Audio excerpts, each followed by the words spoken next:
Ciao from Pietro. Ciao from the limited edition. It's fantastic to see you again today. Big day for us at the limited edition. As you know, what we do here is promoting the independent watchmaking. And there are some special days in our beautiful agenda. And one of those days is when we have the pleasure of announcing a new release. And especially if this release is actually a collaboration. So you're live with the independents. My colleague and partner in crime, Johnny McElherron, the editor of the limited edition, will be with us very, very shortly. And today we're going to talk about James Lamb. James Lamb is an independent watchmaker from the UK, from Lincoln, UK, that has collaborated with us and with our friends in California at Collective Horology for the release of this incredible, in my view, timepiece, because it's a timepiece that is basically fully made, handmade in the UK, with the help of a Swiss movement manufacturer, of course, for the mechanical part.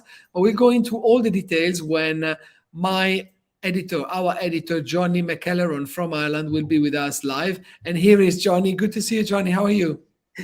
Hello, Pietro. How are you? And yeah, all going well, my friend?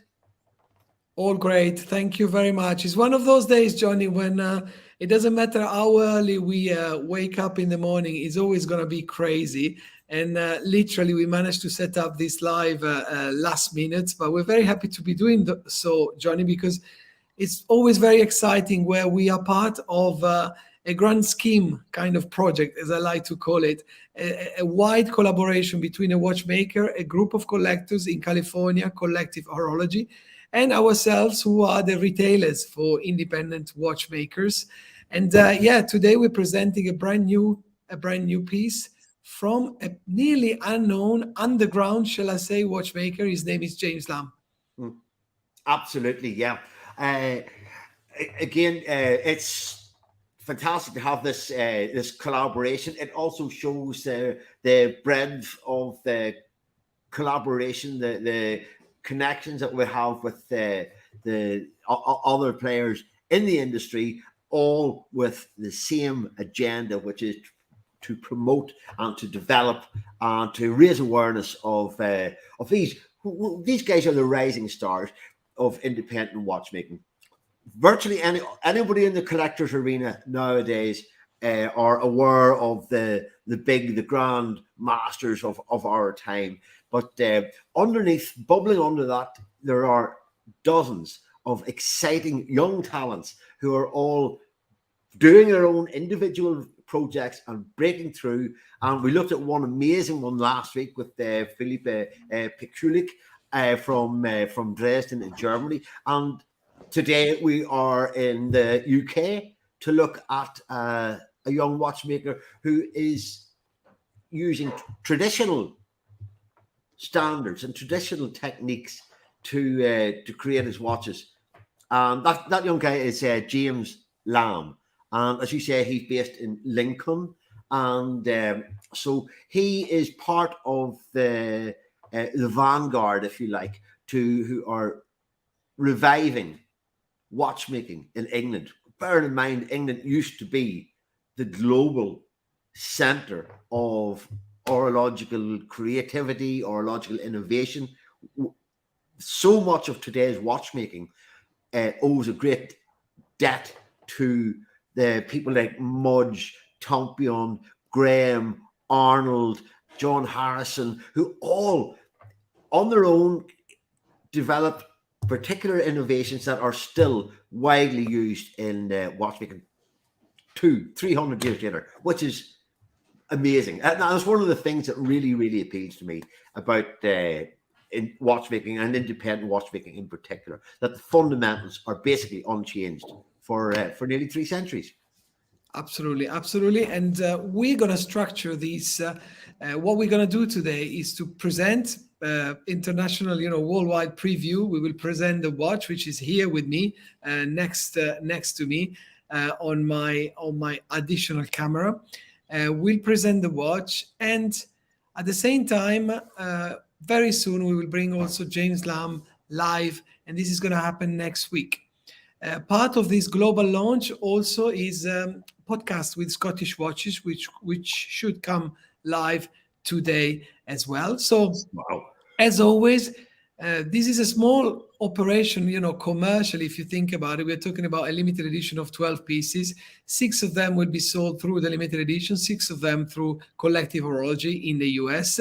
But the grander plan, Johnny, is obviously to give exposure, like you said, to a young talent, a new watchmaker that is really never been featured. If you go online, you Google James Lamb, you'll find, very, very few articles about him. And it's not been able to feature in any of the big exhibitions. So we are very happy to bring it, as very much a big novelty to all of you. But first thing first, Johnny, what is the Origin? What is the Origin series? The debut piece of from James Lamb, which I'm also wearing now, and I'm going to show you very soon, very quickly on the camera that I have here. Beautiful. More in details. And what is James Lamb trying to convey with his art, handmade art watchmaking? The first thing that really stood out to me when I was digesting the information that I was getting about the new watch is that James Lamb, a lot of his approach is based on a fascination with how the people like the watchmakers that I mentioned 2 minutes ago, how they went about their craft in the days long before electricity or electric lighting or power tools or anything like that whatsoever. Yet in those literally prehistoric circumstances, we're able to create masterpieces, and which still are held in the highest regard today. And for me, to understand what James Lamb was about, he decided to undertake his Origin series. This is his first collection, which was debuted in 2021. So literally. And actually, Johnny, if you want to activate the camera, I can show it live now as we speak and as we describe it. Here we go. The Origin series. Okay. Beautiful. Yeah, carry on. Yeah. So what we're looking at here, Pietro, is a watch that in the case of the piece that we're looking at the minute, this is the Origin Water, which is one of the first editions. And it is a piece that is manufactured by hand. When we say by hand, James Lamb has he has designed, and most critically, he has designed this watch without the use of CNC machining, which is computer numerically controlled design, which works out all your tolerances and makes sure everything fits as it should.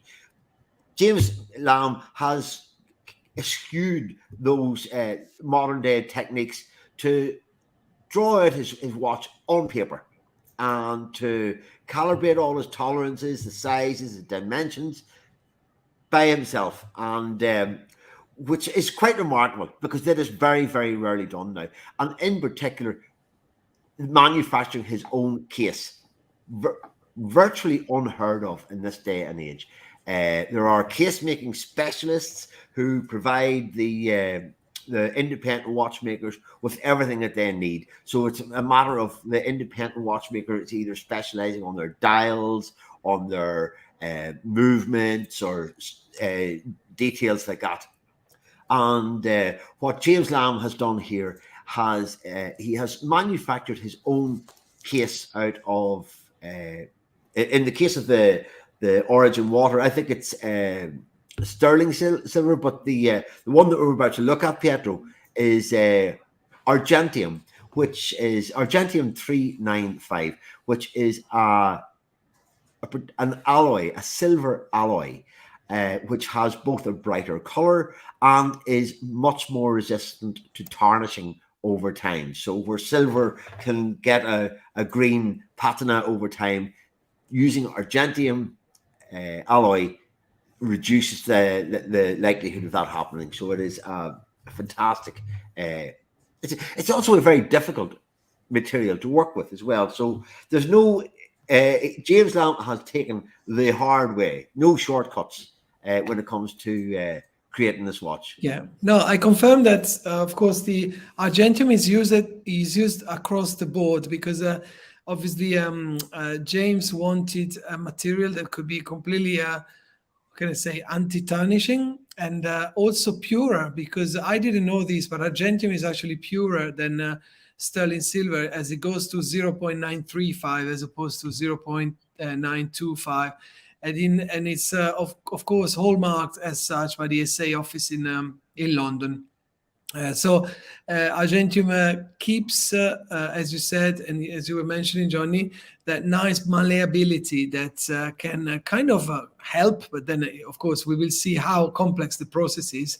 But to be able to work by hand on a metal surface, very, very interesting, Johnny. So we can come back to the previous layout, and because soon we will discover actually the Azur edition of the Origin series, which is the star of the day and the piece that we are presenting these days, which is already live on the limited edition, live on Collective Horology. So, Johnny, we very much wanted with Collective Horology to go the extra mile, to go an extra step, to propose an interpretation of this Origin series that we've just seen here, with a very much more of a contemporary look.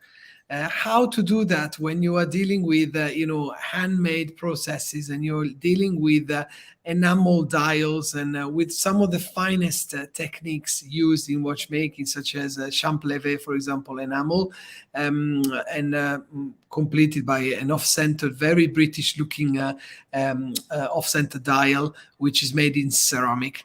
So the idea was to work on a three-dimensional pattern, and we have worked on that from scratch. We had a kind of a crazy idea with James and with Asher, and then James started to draw up a few drawings. And if you're interested in this, and please feel free also to pass your questions if you have any question. But we have links to the original sketches that James Lamb drew at the time when we conceived the timepieces. And so if you're interested, please let me know. I'll be able to share. But yes, we worked on a three-dimensional pattern that, in theory, for us, it had to reach all senses, if you like, and all depth of the dial itself. So if we can start showing the piece, Johnny, we can see how this idea of a contemporary look through three-dimensional triangular patterns has come to life. And of course, it is in the position of the, let's call it sub-dial, or if the sub-dial, actually the main dial, because the sub-dial is the ceramic dial that tells you the time. So the main dial has these patterns that are not drawn drawn on the surface, but they're actually laser engraved to give and not the impression of a three-dimensionality, but actually they are actually geometrical shapes themselves, as you can see better from this image that we've just put in front of you. So Johnny, I can't tell you, James has explained in the podcast we did with Scottish Watches, and probably we'll go through that next week when we will interview James, how difficult it was to combine the enameling with the shapes of these triangles that we see on the dial. It was really a massive effort and a work of art. Exactly, Pietro. What we're looking at there is on the dial of, this is the new limited edition Origin Azur. You can see where it gets its name from, because for me, when I was writing about this watch, it reminded me of the color of an outdoor swimming pool somewhere along the Côte d'Azur, and it's with that kind of distorted reflections that you would get from the surface of the water. So it's a kind of a technique which I would have thought is closer to flanqué enameling, which is the application of several coats of Grand Feu enamel, which are applied over an engraved surface.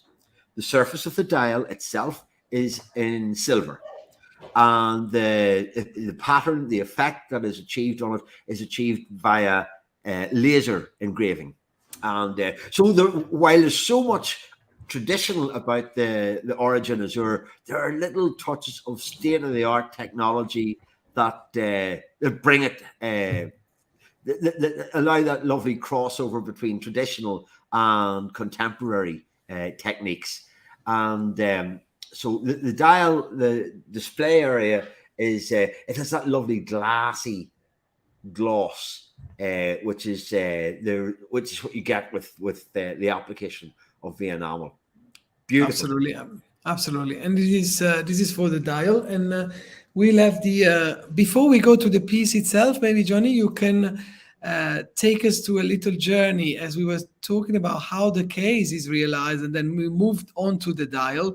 But the work on the case is something absolutely remarkable. You said at the beginning, and I mentioned as well, how rare it is to find a watchmaker that would take the time and the pain to go through manufacturing actually the case. Also because this has some incredible advantages for the watch collector, which means that actually the watch collector will be able to choose his size within a certain tolerance, but the size of the watch. Now, we have chosen our size on this particular edition, the Azur, which is available in 39 millimeters. So we won't be able to change the size on this particular edition because all the pieces have been already produced for the launch. But in general, this is where James Lamb specializes. So within the James Lamb portfolio of timepieces, if you were a fan of 38 or 37.5 up to 39.5 millimeters, James is able to give you the choice on incrementals of 0.25 millimeters between 37.5 and 39.5 to choose your own case size. Then it is really fascinating to actually visualize and see how James does this. And I know, Johnny, that you have some content to share with us. Sure, Pietro. I have been in touch with James earlier on today. He's very kindly provided us with an insight into his techniques and how he creates his watches. And as I say, the case is manufactured in Argentium 395 silver alloy. And how that is achieved, James receives the metal. These are strips of Argentium silver alloy as he receives them. Before there's any work done on them, he then goes through a very elaborate process that we will try to go through in the next 2 or 3 minutes and to explain where your watch is actually coming from. And I love this, Pietro, because it gives us an insight into what is going on in the workshop, how the watch is born and how it comes together. So this is the basically the raw materials we're looking at here. Each piece is cut from a strip of this Argentium silver alloy, and it is shaped. It is cut from one of these spirals into a loop, like a ring, and that forms the base. That forms the waist of the case, as I would refer to it as. And James then gets it. He has to file down the any rough edges, so as whenever he welds the two ends of the band together to create the circle, it's a lovely, absolutely perfect fit, a perfect joint.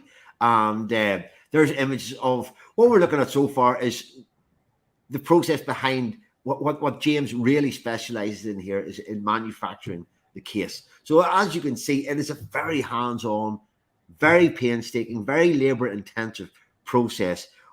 I make a distinction again. Most watch companies buy in their cases, and so this is something that is very, very rarely found. And again, it's using old school techniques, so a lot of hand-powered tools to achieve the finish. And then whenever he has done the you can see in this image we're looking at, you can see just at the weld where the cases are joined together before they're put through any of the finishing process. Then James puts each case onto a lathe, which spins around and allows him to refine the edges and the surfaces, and then Then he adds these to them. These are the lugs, Pietro, and these are in their raw state, and each one of the lugs is soldered onto the case, and to leave him then with, if you can imagine, there's so much work goes into this. Even all of those lugs are hand cut as well, and they have to be identical, Pietro. You can't have a watch with 3 big lugs and a wee lug. You know, it has to be Absolutely. So the tolerances that are involved in this are amazing. Here we have the case with the lugs attached, and the lugs are soldered together, so they they're are soldered actually on. shaped separately and then soldered on to make it then a unique solid piece. They are soldered on indeed, and then once they're soldered on, James gets he gets his polishing tools that are to bring the to create this kind of seamless join.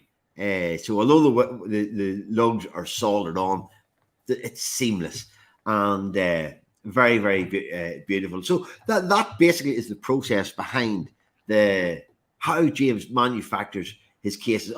He also creates his own crown as well. So the top image is a little puck of silver, and It's amazing, isn't it?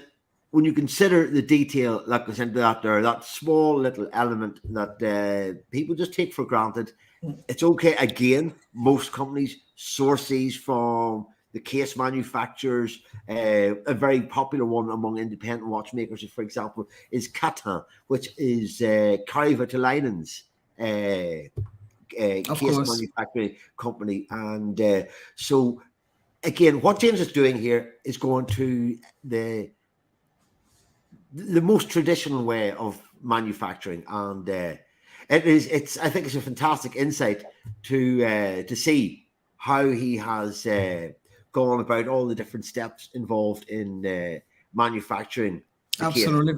And we can see now the watch itself, and we're going to linger a little bit in actually, what the final result is of this painstaking work that you've been describing. So here is the watch in his little case. Of course, it will be delivered with its own polished cloth, as well as the special cloth to clean the argentium. As we said, argentium doesn't tarnish. Basically, with time, it just obviously needs a bit of a freshen up, if you like, which you can do with this cloth, and obviously the warranty that will come with it. And as we delve into the piece itself, here we go. Here is the Azur. Here we go. I hope you can see it. You can see it properly. I'll put it here for now. And here we go. The Azur, you can see possibly here the you can see the style. You can indeed. You can see that 3-dimensional engraving beneath the coats of enamel, and the contrast with the subdial that really creates some beautiful even the subdial, Pietro, is manufactured in house. James creates that out of ceramic, which he prepares himself in his own workshop. Again, every aspect, and you look at little pieces like the hands, the printing of the numerals, etc. on the that's all done in house, and it's. He has also, there's a part that we cannot see, and it's an asymmetric spacer which holds the movement in place, and the movement that James has selected to use, and it's very, very popular among a lot of independent watch companies, and indeed some larger watch companies, which is the Sellita SW210, which is a manual winding movement with which beats at 28,800 vibrations per hour, which is 4 hertz. It's a very brisk pace of the movement. That translates into the second hand, sweeping very, very smoothly around the dial. And it's the premium grade as well, so good quality, steady and solid movement there. Johnny, the thing that is really lovely and actually it really got my attention is actually the result of the hand decoration and hand finishing, let's say, of the Argentium case. You can definitely see that it's been hand finished, and it has a smoothness and a level of sharpness that is unlike any other watch that I've seen. And of course, being this completely hand finished, it's a bit of a gem in the treasure. Let's put it like that on this timepiece. Beautiful, absolutely. It stands out. Rodzia, thank you so much for your comment. Lovely to have you with us again. It's fantastic to welcome you back. So it really is. Sometimes you need to have a watch explained because images never do it justice, I find. And so to be able to have to see this up close as it comes out of the box, Pietro, and also to illustrate just a little point of detail that we're looking at right now, and that is the stamping on the case back. So the engraving, the central pattern is laser engraved once again, but around the side there are also the hallmarks that are stamped onto the case back by the London Assay Office. And which I think on the other side, Pietro, there. Sorry, no, it's funny that my finger is pointing the right side, but okay, because I'm getting confused with the camera. It's in the camera. Here we go. This is the hallmarks. Yeah. And as again, even if it can be considered as 0.935, it's all marked as 0.925 by the Assay Office in London. But it's it's a detail that is worth mentioning. Yeah, on the other side, what I was pointing before is obviously the name of the collection, which is Azur, as obviously the edition. The dial is self-explanatory. Yeah. And Dizzy Ninja, thank you again. Your comment, much appreciated. We encourage anybody to engage with us and to let us know their thoughts on these new pieces as we go forward. And glad you're sharing our love for this, because it's just so much effort has gone into creating this piece. And it's a real work, a labor of love, Pietro, in every regard. Completely. No, it makes us very proud, and I can't wait to hear directly from James. But yes, we wanted today to give you a bit of an introduction. We hope you enjoyed it, and thank you so much, Johnny, for being my companion. We can perhaps post in here the link to the website where you can find all the details about this timepiece, which I'll put now in the comments. No, I can't do that. So I am glad Johnny, you can do on your side. That on me, Pietro. I am so glad you didn't spring that on me. Like, no way. So, but Johnny, put you in the spotlights, because there is a full. Thank you, Johnny. There is a full article on the Watch Press, same as on Watch Affinity as well. And I think, Johnny, we are headlining as well, Worn and Wound. I've just been told by our friends at Collective Horology. So if you want to read and and study and create your knowledge about this, brand new watchmaker, mind that James Lamb has started his adventure, as far back as 2017, but obviously he's come to the knowledge of watch collectors only since 2020, when he started to work on his Origin series. Just feel free. Again, the limited edition, Collective Horology, Watch Affinity, the Watch Press, Worn and Wound, and very soon a monochrome, Scottish watches, and all the friends that actually love promoting the world of independent watchmaking. So yeah, that's it from us. Okay, it's nearly it, Pietro. There's one little thing we haven't discussed, because it'll only take a moment to do so, because how much would you expect a handmade watch, I guess, created as it is? You would be expecting a significant price tag along with a piece like this here. So what to the best of my knowledge, the watch is available from the limited edition in the UK, £7,300 excluding VAT, and that is and I think it's $8,700 from Collective That's correct. Horology. It's a lot of watch for the money. And again, it's one of these things I think we find very often young watchmakers setting out is the best time to get in there, because they haven't really established themselves.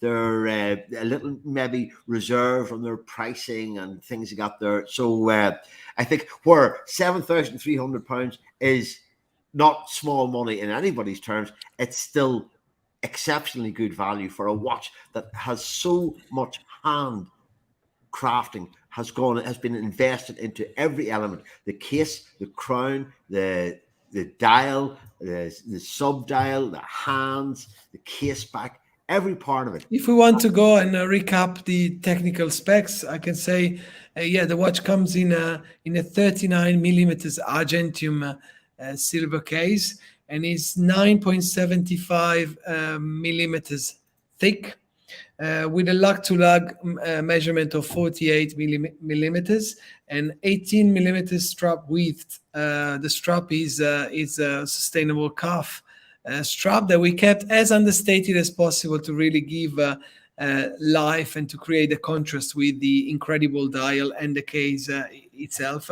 The case is completely handmade, as we said, 0.935 argentium, so nearly 1,000 pure silver, and the crown is being handmade as well. Showcases again laser engraved dial, which is actually fully enameled, and which is in contrast with a sub dial that is made of ceramic. The hands, so this picture doesn't give justice to the hands that are also blued. So they come out as that helps either. No, beautiful blue hands. And don't worry, because we just received the watches basically, but we'll fill you up with new images, new videos, and a whole lot of contents that will come your way very soon. The movement is a Swiss-made premium grade Sellita SW210. And it's end winding, so there's no rotor. 12 pieces, 6 available at the limited edition, 6 available at Collective Horology in California. And I think we've covered everything, and it's been great. Johnny, thank you so much for being with us today again. And we'll wait to hear from you. Send your comments, send your ideas, send your reflections. It's always nice for Johnny and I to have new content to then be able to rely on to you. Johnny, again, thanks a lot, and we'll see you very soon. Absolutely, Pietro. Thanks a million. It's been good fun. It's been lovely looking at this fabulous little piece, and I wish the best of success to it. And to anyone who's looking, it's an opportunity to get in at ground level for this wonderful rising English-based independent watchmaker. Pietro, thank you so much indeed for another great conversation. We'll do it again next week, I hope. Absolutely. And I want to remind our audience, if you are enjoying and you're liking our new format, The Independents, where we basically have honest and open conversations about the world of watchmaking, trying to give you as many insights, previews, and news from the world of watchmaking, just subscribe on this channel and activate as well the alarm for the notifications, and let us know how we can improve what we're doing. Thanks, Johnny. Thank you to all of those that will watch this video. Thank you, Pietro. Speak soon.